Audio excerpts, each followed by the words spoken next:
Hi, ಎಲ್ರಿಗೂ ನಮಸ್ಕಾರ. ನಾನು ನಿಮ್ಮ Sunita. Welcome to my channel Suni's kitchen Kannada. ಎಲ್ಲರೂ ಹೇಗಿದ್ದೀರಾ? ನಾನಿವತ್ತು ಒಂದು ನಾನ್ ವೆಜ್ ಐಟಮ್ ತೋರಿಸೋದಕ್ಕೆ ಬಂದಿದ್ದೀನಿ ನಿಮ್ಮ ಮುಂದೆ. Spicy red chicken masala. ತುಂಬ ಈಸಿಯಾಗಿ, ತುಂಬ ಟೇಸ್ಟಿಯಾಗಿ, ತುಂಬಾ ಚೆನ್ನಾಗಿರುತ್ತೆ. ಬನ್ನಿ ಹೇಗೆ ಮಾಡೋದು ಅಂತ ನೋಡೋಣ. ಸ್ಪೈಸಿ ರೆಡ್ ಚಿಕನ್ ಮಸಾಲಾಗೆ ಬೇಕಾಗಿರುವ ಸಾಮಗ್ರಿಗಳನ್ನು ನೋಡೋಣ ಬನ್ನಿ.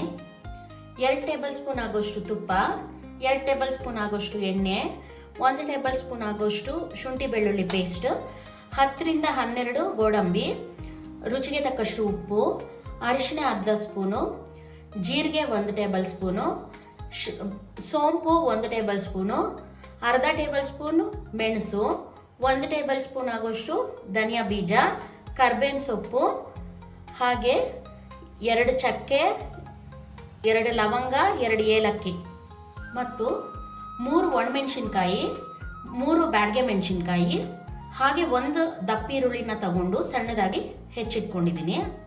ಹಾಗೆ ಅರ್ಧ kg ಚಿಕನ್ನ ಚೆನ್ನಾಗಿ ತೊಳೆದು ವಾಶ್ ಮಾಡಿ ಇಟ್ಕೊಂಡಿದ್ದೀನಿ. ಬನ್ನಿ ಸ್ಪೈಸಿ ರೆಡ್ ಚಿಕನ್ ಮಸಾಲ ಹೇಗೆ ಮಾಡೋದು ಅಂತ ನೋಡೋಣ. ಮೊದಲಿಗೆ ಸ್ಟವ್ ಮೇಲೆ ಪ್ಯಾನ್ ಇಟ್ಕೊಂಡು, ಪ್ಯಾನ್ ಬಿಸಿ ಆದಮೇಲೆ ಕೆಲವು ಐಟಮ್ಸ್ನ ಡ್ರೈ ರೋಸ್ಟ್ ಮಾಡಿಕೊಂಡು ಪೌಡ್ರ್ ಮಾಡ್ಕೋಬೇಕು. ಬನ್ನಿ ಮಾಡ್ಕೊಳ್ಳೋಣ. ಧನಿಯಾ ಬೀಜ, ಚಕ್ಕೆ, ಲವಂಗ ಮತ್ತು ಏಲಕ್ಕಿ, ಅರ್ಧ ಟೇಬಲ್ ಸ್ಪೂನ್ ಅಷ್ಟು ಮೆಣಸು, ಸೋಂಪು, ಜೀರಿಗೆ. ಇದೆಲ್ಲ ಸ್ವಲ್ಪ ರೋಸ್ಟ್ ಆಗಲಿ, ಡ್ರೈ ರೋಸ್ಟ್ ಮಾಡ್ಕೊಳ್ಳೋಣ. ತುಂಬಾ ಈಸಿಯಾಗಿದೆ ಇದು. ಟ್ರೈ ಮಾಡ್ಬೋದು, ಎಲ್ಲ ಬ್ಯಾಚುಲರ್ಸ್ ಆಗಿರ್ಬೋದು, ಮನೇಲಿ ಇರ್ತಕ್ಕಂಥ ಐಟಮ್ಸ್ ಹಾಕಿ ತುಂಬ ಈಸಿಯಾಗಿ ಮಾಡ್ಕೊಳ್ಳೋ ಒಂದು ರೆಸಿಪಿ. ತುಂಬಾ ಟೇಸ್ಟಿಯಾಗಿ, ತುಂಬಾ ಚೆನ್ನಾಗಿ ಬರುತ್ತೆ. ಈಗ ಇದು ರೋಸ್ಟ್ ಆಗಿದೆ. ಈಗ ಒಣಮೆಣಸಿನ್ಕಾಯಿ ಮತ್ತು ಬ್ಯಾಡಗೆ ಮೆಣಸಿನ್ಕಾಯಿ ಎರಡನ್ನೂ ಹಾಕಿ ಡ್ರೈ ರೋಸ್ಟ್ ಮಾಡ್ಕೋತೀವಿ.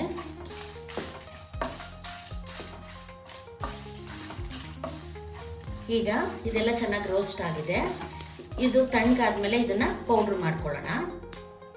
ಈಗ ಸ್ಟವ್ ಮೇಲೆ ಕುಕ್ಕರ್ ಇಟ್ಟಿದ್ದೀನಿ. ಕುಕ್ಕರ್ ಬಿಸಿ ಆದ ತಕ್ಷಣ 2 ಟೇಬಲ್ ಸ್ಪೂನ್ ಆಗೋಷ್ಟು ಎಣ್ಣೆ ತಗೊಂಡಿದ್ದೀನಿ, ಅದನ್ನು ಹಾಕ್ಕೊಳ್ಳೋಣ. ಈಗ ಎಣ್ಣೆ ಬಿಸಿ ಆಗಿದೆ. ಅದಕ್ಕೆ 1 ಈರುಳ್ಳಿನ ಸಣ್ಣದಾಗಿ ಹೆಚ್ಕೊಂಡಿದ್ದೀನಿ, ಅದನ್ನು ಹಾಕ್ಕೊಳ್ಳೋಣ.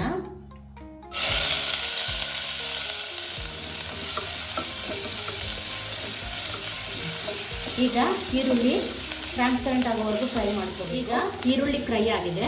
ಫ್ರೈ ಮಾಡ್ಕೊಂಡಿದ್ದಾದ ತಕ್ಷಣ 1 ಟೇಬಲ್ ಸ್ಪೂನ್ ಆಗೋಷ್ಟು ಶುಂಠಿ ಬೆಳ್ಳುಳ್ಳಿ ಪೇಸ್ಟ್ ಹಾಕ್ತಾ ಇದ್ದೀನಿ.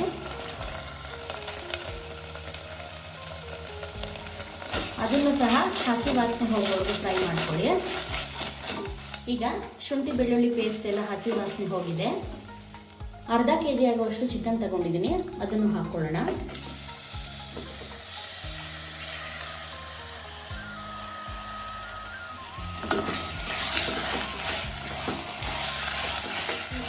ಇದಕ್ಕೆ ಸ್ವಲ್ಪ ಕಲ್ಲುಪ್ಪು ಹಾಕೋತಾ ಇದ್ದೀನಿ.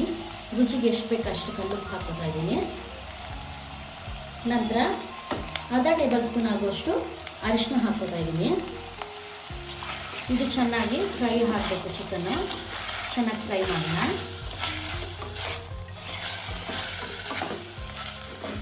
ಒಂದು 5 ನಿಮಿಷಗಳ ಕಾಲ ಚೆನ್ನಾಗಿ ಫ್ರೈ ಮಾಡಿದ್ರೆ, ಉಪ್ಪು ಮತ್ತು ಅರಿಶಿನ ಹಾಕಿ ಈ ರೀತಿ ಎಣ್ಣೆಲೆ ಚೆನ್ನಾಗಿ ಫ್ರೈ ಮಾಡಿದ್ರೆ ಉಪ್ಪು ಚೆನ್ನಾಗಿ ಹಿಡಿಯುತ್ತೆ ಚಿಕನ್ಗೆ. ಸೊ ಅದಕ್ಕೆ ಒಂದು 5 ನಿಮಿಷಗಳ ಕಾಲ ಫ್ರೈ ಮಾಡೋಣ. ಹೀಗೆ ಈಗ ಇದು ಎಣ್ಣೆಯಲ್ಲಿ ಚೆನ್ನಾಗಿ ಫ್ರೈ ಆಗಿದೆ ನೋಡಿ. ಈ ರೀತಿ ಚೆನ್ನಾಗಿ ಫ್ರೈ ಆಗಬೇಕು. ಉಪ್ಪೆಲ್ಲ ಚೆನ್ನಾಗಿ ಹಿಡಿದಿರುತ್ತೆ ಈ ಟೈಮಲ್ಲಿ. ಕರ್ಬೇವಿನ ಸೊಪ್ಪನ್ನ ಹಾಕ್ಕೊತಿದ್ದೀನಿ.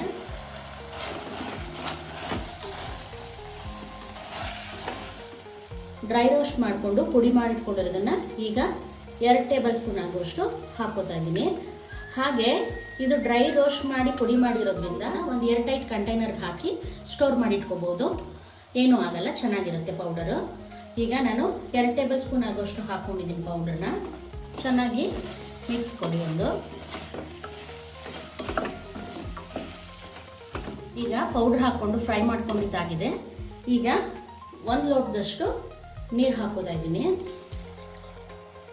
ನೀರು ಹಾಕ್ಕೊಂಡು ಎಲ್ಲ ಚೆನ್ನಾಗಿ ಮಿಕ್ಸ್ ಮಾಡಿ 2 ವಿಜಿಲ್ ಬರೋವರೆಗೂ ಕುಗ್ಸ್ಕೋಬೇಕು ಕುಕ್ಕರಲ್ಲಿ.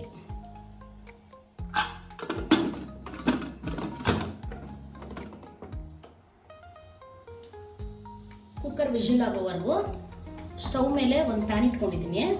ಪ್ಯಾನ್ ಬಿಸಿ ಆದ ತಕ್ಷಣ ತುಪ್ಪ ಹಾಕೋತಾ ಇದ್ದೀನಿ. ಈಗ ತುಪ್ಪ ಬಿಸಿ ಆಗಿದೆ. ಗೋಡಂಬಿ ತಗೊಂಡಿದ್ದೀನಿ ಒಂದು 10 ರಿಂದ 12.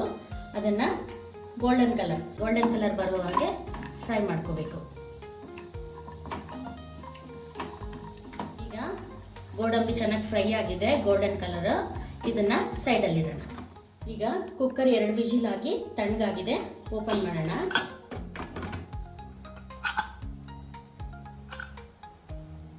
ತುಂಬಾನೇ ಚೆನ್ನಾಗಿ ಬಂದಿದೆ. ಕಲರ್ ನೋಡಿ ಎಷ್ಟು ಚೆನ್ನಾಗಿದೆ.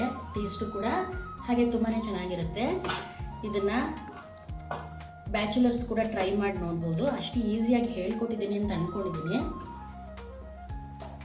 ಸ್ಟವ್ ಆನ್ ಮಾಡಿ ಬೇಕಾದ್ರೆ ಇದೇ ರೀತಿ ಬೇಕಾದರೂ ಗ್ರೇವಿ ಥರನೂ ಮಾಡ್ಕೋಬೋದು. ಇಲ್ಲ ಅಂದರೆ ನಮಗೆ ಸುಕ್ಕ ಥರ ಬೇಕು, ಡ್ರೈ ಆಗಿರಬೇಕು ಅಂತಂದರೆ ಹಾಗೂ ಕೂಡ ಮಾಡ್ಕೋಬೋದು. ನಾನು ಇದನ್ನು ಹೀಗೆ ನಿಮಗೆ ತೋರಿಸೋದಕ್ಕೆ ಗ್ರೇವಿ, ಸೆಮಿ ಗ್ರೇವಿ ಥರ ತುಂಬಾ ಚೆನ್ನಾಗಿ ಬಂದಿದೆ. ಈಗ ಕೊನೆಯಲ್ಲಿ ಆಗಲೇ ತುಪ್ಪದಲ್ಲಿ ಹುರಿದಂತಹ ಗೋಡಂಬಿನ ಹಾಕೋತಾ ಇದ್ದೀನಿ.